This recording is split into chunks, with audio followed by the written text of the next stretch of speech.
Link. I'm Tekno, of course, and I'm here with Thatcher, and he is from the UK. He will be my co-caster for tonight. So Thatcher, we saw an amazing tournament on Sunday. Let's see if we can do the repeat performance today. Indeed, we saw some incredible matches, most of them from SK's side of things, but to make things interesting, there is no SK in this tournament, as apparently Wednesday is their day off. So there will be no SK today. Yeah, no SK today, but also no feature makers, or rather Team Unicorn, which we saw go pretty far in the previous tournament. So also nice to see small teams already being picked up by the bigger brands, and hopefully that will nurture the esports community that Heroes is currently trying to build up. So first match is going to be My Insanity versus MadMix, and that's going to be an interesting match because, well, My Insanity, they pretty much have been honored as one of the breakout teams here in the Heroes of the Storm community. Indeed, if by breakout you mean most people consider them the best. Like, I was speaking to SK yesterday, and the thing they mentioned the best, it was like someone mentioned that they were possibly some of the best team in the EU, and they were like, well, only team we're really worried about is MYI, and MYI aren't in this one, so we have no worries. Yeah, exactly. Alright, so first match is already starting out, at least the bands here. Apparently both teams already have 14 heroes unlocked. That's quite a big number of heroes that have been unlocked in such a short time. But then again, how long has rather not open beta, it's still closed technical alpha, but how long has it been available? I believe a week or so. You got double XP last week. Yeah, I think it's actually been just a week. And the double XP is supposed to be a double XP week, but it's only lasted in the EU for a couple days because it actually went down yesterday. So we got kind of ruined there. So anyone didn't get everyone they owned to level 4, unlucky there. The bonus XP is already gone. Yeah, it was pretty nice. I mean, I got 2 of my heroes to level 4 and a few to level 2. But for now, though, the first ban has gone out. It's Stitches, and we've seen a lot of Stitches being played during the tournament on Sunday. I mean, the amount of displacement that he has, the amount of tankiness that he brings to the team, as well as the ability to just completely disable one hero. I mean, yeah, it makes total sense that he gets banned out. So, secondly, it's Zeratul. Yeah, that's, Tim is going to like this. Tim is going to like this. Tim is going to love this, but bit of a controversial ban there because it's not really in the meta at the moment. Like, Zeratul, if you're on ladder in just pubs or something like that, you can't really get much better than Zeratul. The dukes and the just pure burst damage you can get out of him is absolutely stunning. But in these kind of comps and these teams where everyone has the Halo eyes, where they can just spot these cloaked characters, you're not really going to get very far as a Zeratul as it is. So it might be a throwaway ban, or they might just really be nervous about a Zeratul. Yeah, I'm hoping that we're going to see some interesting picks due to these bans, because on Sunday we didn't have that many teams with all those heroes unlocked, and right now with already 2 of the high power heroes gone, then again, in Heroes of the Storm, everything is a high-powered hero, from the support to the ranged assassin to there's not really a traditional, how do you say, division in power between heroes. Usually you would. There's a huge argument at the moment about most supports would probably be better referred to as mages. So I completely agree. Yeah, that's kind of my thing here. I mean, things like, say, Brightwing or something deal so much damage, aside from being so helpful to the team. And when you're looking at other MOBAs, and especially Dota, League of Legends, Heroes of New Earth, if you are the support role, you're pretty much the bitch of the team. I'm just going to be very harsh with that. You have to ward, you have to do everything, you're not getting any money. Whereas in Heroes, since we have a shared experience system, we're looking at a much more powerful support, but also it's no longer, well, I don't want to play support because I can't do anything. You can do everything because it's Heroes. It just goes to show that currently, according to Hotslogs, which is pretty much the only source of knowledge for this at the moment, the #1 win ratio hero is Ufa, who is a support. So it just goes to show the pure power of support in this game, where the character with the best win ratio is in fact the support. Yeah, and that's something you've never seen in any other MOBA, if I'm not mistaken. Well, maybe in League of Legends Braum, I guess, but we're not talking about League of Legends here. We're talking about heroes. Speaking of some heroes, what I do like about this Heroes of the Storm, it's the mix and match of all the heroes from the different franchises. I mean, just in these 3 picks, we already have 3 different franchises. We have Uther from Warcraft, we have Tyrael from Diablo, and we have Tychus from StarCraft. And it kind of resembles, well, a game I really love, Super Smash Bros. Brawl, or Super Smash Bros. In general. It is a little bit, and that was actually Blizzard's April Fools, having an arcadey brawl style game. I believe that was released very shortly after Sony announced theirs as sort of a counter April Fool's joke thing. It also had the most ridiculous controller, which had spikes sticking out of it, so that was pretty funny. Yeah, definitely. But for now, though, we are looking at the top 3 heroes that have been picked on Sunday already being picked up. I mean, you have Uther being picked up. He was in every single game. We had Tychus and Tyrael, which we also saw in many, many games. And yeah, I think the only one we saw more than possibly Tyrael might have been Tassadar, but that's because we were following SK. And BKB, his Tassadar is a bully, man. Really harsh. yeah, you really do not like to lane against his Tassadar or even fight against his Tassadar. But then again, SK always managed to pull ahead, and we'll just have to see how does MYI Insanity play with these heroes, because we haven't seen them play at all, but we've heard so much good about them that it can't be anything else than good. This is true. I will say though, I did just before we went live. I tuned into the MYI stream just to see what they were talking about, how they were getting psyched up for the game. But most of the time, they were mentioning ADA lists. But other than other than that, Wow. They seemed pretty chill. They seemed very relaxed and prepared. Alright, so now that we are halfway through the pick phase, we get another ban phase. 2 heroes will be banned out, if I'm not mistaken. I believe so. Yes, it is going by the Dota method. If we're looking at Arthas and Tassadar that have been picked up now, what would you ban out if you were MYI Insanity? I mean, I'm getting the feeling that... sorry, this is not MYI Insanity, this is the Mix Club. Mix Club? Mix Club, I believe, from France. Or are they continuing their picks? I'm not entirely sure. MadMix. MadMix. Yes. Okay. MadMix, Mad Max, and many other Mads. And someone who we refer to as a big plus. Yeah, I'm presuming that's a ban and not a pick. The Illidan. It would be nice if they specify. They might be going for just 1 ban each, which is the system a lot of the American tournaments have been using. But I haven't read it properly, so I'll have to go back and check that. It looks like it's a pick. So, oh yeah, you get 1, 2, 2, 1. Yeah. Then you get a ban. Then you get another ban, and then you get ban 1, 2, 2, 1, 2, 1. Okay, fair enough. So they're banning Rhaegar. A very good choice, I think. I haven't seen him being played yet, and Falstad, we have been seeing him being played with his shock and awe. I mean, you were all like, laser! Pew pew laser indeed. But Falstad's solid ban. He is who I would have gone for. Rhaegar, I also like as a pick. Bloodlust and Ancestral Healing, 2 incredible ults. Also, like Tassadar himself, very, very hard to catch. Because Ghost Wolf is, well, awesome. Yeah, definitely. But on the other hand, yeah, I haven't seen Rhaegar in action at all, especially last Sunday. But then again, at that point, there was the possibility of actually picking up multiple heroes. And is that a Nova? That's a new pick. It's hovering over Nova. He hasn't logged it in the chat yet. Scrolling between Nova and Valor. Looks like he is just going for... He's thinking about a very high damage, low health assassin, which could be cool. We also have a Oxy in the chat. If they are going to be doing this, if they are going to be picking up Nova, that would work wonders with their composition. I mean, you have Arthas to lock someone down, you have Uther to lock someone down, and Nova excels at just taking someone out.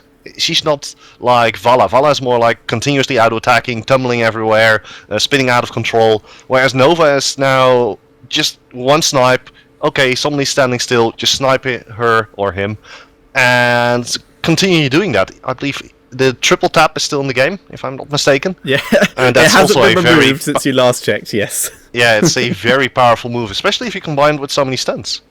Indeed. So there appears to be a bit of confusion over who over who picks now. There we go, pointing out that it is crap. in fact My MYI. I think my microphone is in. Oh crap. Your microphone is in. Yeah, I need to reset the stream for a second. Okay, bye stream. See you in a sec. Oh god, I forgot to turn it to my Logitech headset. Well done. So this part that is going to show up on my recording. Yes! Wait, now they actually have something to look at. Behind the scenes. Dropping frames to... Okay, now it's back. Okay, good. Alright, so they've picked Reyna, in fact, instead of Nova. I guess that could also work. I mean, Reyna also deals a lot of damage, but also has a lot of defensive capabilities. Even if they jump on him, and then you have Tyrael and Illidan who can jump onto Reyna, he will survive the initial burst due to his passive. Indeed. I mean, if you go below, I believe, 40% health, you get a lot of regeneration suddenly. Yeah, Reyna is a lot of damage, a lot of survivability because of his passive, and the best part about him, very, very good at just sitting in a lane and pushing. Because his Inspire ability, one of the best W's in the game, or just one of the best abilities in the game if you're solo pushing. Like, there's been a lot of the world records game time comps have involved a Reyna in some way. Just using Inspire on the lane minions, very, very brutal. And with this comp, with an Ufa and an Arthas, he's going to be able to get down all his damage as well. So this is going to be good. Yeah, and then they still have a final pick to choose from, and they already have, well, you could say, Arthas is kind of a bruiser, and Uther is kind of a bruiser. Reyna, I wouldn't call him an assassin. He's also more like a warrior to me. I would definitely call him an assassin if you see the amount of... Oh, yeah, okay. Let's see the amount of damage, but we see a Lily pick here from MadMix. Oh my word. Lowest win... We have the highest win ratio and the lowest win ratio. Oh, that's my wrong button. Wrong button, well done. Yeah, I really need to get used to the controls here, and it's really interesting to see how the client works. Yeah, so we have the highest win ratio and the lowest win ratio in this game, in the terms of Ufa and Lily. We also have an Illidan, who we saw used to great effect by SK last game. It's a question of whether MadMix can repeat the same success. Yeah, exactly, and I still like Illidan though, but against the team of My Insanity with... Hey, that's a new one. Haven't seen that one before. The Muradin. The Muradin. I don't think that's a pick. I think that's a hover over. Yeah, there you go. He's a Nubarak. Yeah, we have seen him so Nubarak, often. I mean, it was like, if he's not going to get picked up, well, there's something wrong with this game. Yes. So, this is looking quite interesting. So that just leaves Whiskey. I'm going to call him Whiskey. There we go. That pronunciation is sticking now. He gets the last pick, and with their current comp, they have Lily, Illidan. I think they'll go for another tanky warrior if they can find one. A Diablo, I think, would be a good pick here. So we'll see what they pick out. It depends what they have leveled up, really.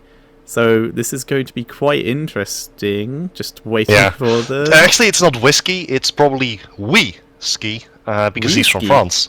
This is true. I agree it's likely, but due to that mispronunciation, I am now forever calling him Whiskey. Whiskey. So, he's nothing but a Whiskey Delta? He's nothing but a Whiskey Delta. That's a nasty joke. Yeah, I know. I've heard worse in that line, though. It looks like he might be picking Muradin. He's hovering over it. Do it. I play Muradin a lot. He's like one of my highest win ratios because I've played him so much. Go on. Do it. Lock in Muradin. Muradin or Diablo. I'll accept either. This is going to be a good game, though. The sheer variety we have, because both these teams have the characters unlocked. Yes! Muradin! Picked Muradin! You can go to the Avatar form, if I'm not mistaken. Oh, and we have to ready up here. Avatar, or his two ults, Avatar, which gives him a crap ton more health, and makes his auto-attack stun, or Haymaker, which does a lot of damage, and knocks someone back. I think it's the furthest knockback in the game besides the Dragon Knight punt. So, pretty effective. Yeah, kind of like a Falcon Punch in the game. I like what Blizzard is doing. Falcon Hammer. Alright, so we're waiting for... oh my god, these names are... I'm going to struggle here. Sakus. Yeah, Sakus. Irony. Yeah, the irony. I think that's irony. No, it's irony. Double A in the UK is irony. Or Aaron. Yes. So Oh, it's irony, man. Irony. Okay, so we have Arony, Sakuzwa, Nasty, Whiskey, and I can't see who's behind the giant plus. Lily. Yeah, I know the character, but I don't know who the player is. Well, we'll find out in about 3 seconds, so let the match begin. It's going to be Cursed Hollow, so we have been on this map quite often, actually. I believe it was the most picked map during the Sunday tournament, alongside Blackheart's Bay, if I'm not mistaken. No, I think the most picked... Garden of Terror, that was the other one. Garden of Terror, was... those two maps were the most picked. I think the only one that wasn't picked... Haunted Mines. Was Haunted Mines, yeah, the 2-lane. So basically, for those who are new to Heroes of the Storm, Cursed Hollow is pretty simple. Every so often a tribute will spawn on the map. A hero can walk towards the tribute to try and collect it. If a team collects 3 tributes, then all enemy forts will not fire anymore, which means the towers won't fire, the guns on the big castles won't fire, and also all the minions will be reduced to 1 hit point. So that's an extremely good moment to start a full-scale push into the enemy space. Indeed. So, during the 10 seconds and the time people are going to lane, would you like to introduce one of our teams? Not really. I'll leave it to you. Alright, so, spawning on the red-hand side, we have team, this is MadMix. I was trying to remember which one it was. We have Sakuzwa in the top lane, currently getting ready for a bushwhack on Fredzy. We have Whiskey and Nasty going on to the Arthas. Arony is trying to come around the side. Aragi and Lowell are all coming in. It's a very big group. And in the bot lane, not really caring, we have Ace of Spades. And Lily has ventured up, who is Revy. And I'm pretty sure I just introduced everyone accidentally by casting a team fight. So, hooray!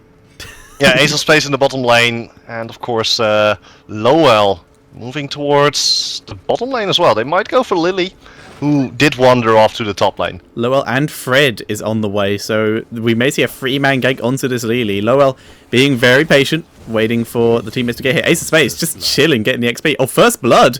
That was in the top was a lane. nice bushwhack in the top lane. We couldn't quite see it because, well, unfortunately we don't have the replay function during the observer mode, but I believe that they were waiting in the bush once again, and that has been the tactic for everybody, pretty much every team on Sunday, and you can already see it. My Insanity in the bottom lane, just waiting, and you can see above their heads whether they're visible or not. In the mid lane though, that's 3-man push right now. Lowell venturing off to the side. He is there. He's ready for some kind of gank. Aragi is ready. Araragi, sorry. I got the name wrong. There's an extra R in there. Lowell deciding not to try. They're going to go back to the bot lane and try and get Lily. Lily is engaged on Ace of Spades. Stun goes down. Where is the root from Arthas? There's the root. There's the knock up. And Revy is pretty dead. Don't see getting out here. The heal goes down. And there's the final hit from Ace of Spades. Lily does go down. But the issue with Lily is probably that most of her abilities are healing over time. You really don't get the burst heal that you get from Arthas or from Uther. Although Arthas is mostly healing himself, not really healing anyone else, more like damaging others. But still, that is also very hard to deal with if all your damage is healing, or rather all your healing is healing over time. Oh, mid lane, so many people converging onto Aaron. He is going to go take a lot of damage. Might just go down. Teleports out. So close. But I would like to clarify just quickly. Lily's heals aren't healed over time. They simply have a travel time to carry on. Healing over time would be somewhat more like Malfurion. But very well done there by Aaron to escape that. Revy now in the bottom lane trying to get the jump onto Ace of Spades.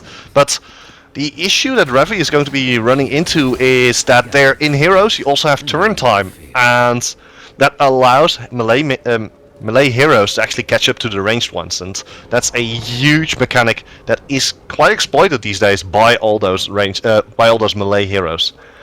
All right, so first tribute spawning, and Araragi is right on point. Indeed, Arony has actually been engaged upon here by 2 people. Ace of Spades arrives, so it's now a 3v3, and Arony is gonna die to poison, needs to get back in there to get the explosion damage, does hit all 3, very nice. But, however, MadMix had been driven away, but Nasty gets rooted and popped and flies majestically through the air. Whiskey also flying majestically through the air, but as an escape rather than through a kill. Yeah, you can already see that the initial experience advantage is going over to My Insanity, already one level ahead, and this is something we've been seeing quite a bit. If you get ahead early, then usually it snowballs into something very big. Revi now getting jumped on by 3 heroes, is behind the gate, still dies. Yeah, that's a little bit unfortunate. Usually behind the gate you're pretty much safe, but in this case it was probably damage over time that killed her. Indeed, it would be damage over time, or it could be something like Arthas's Death Coil, the Holy Radiance from Ufa, or the knock-up from Anubrak, which I don't actually remember the name of. And at the moment, next tribute has spawned, and it is in the top lane. Shibu already there. Shinobu, sorry, is already there. Shinobi. Paired.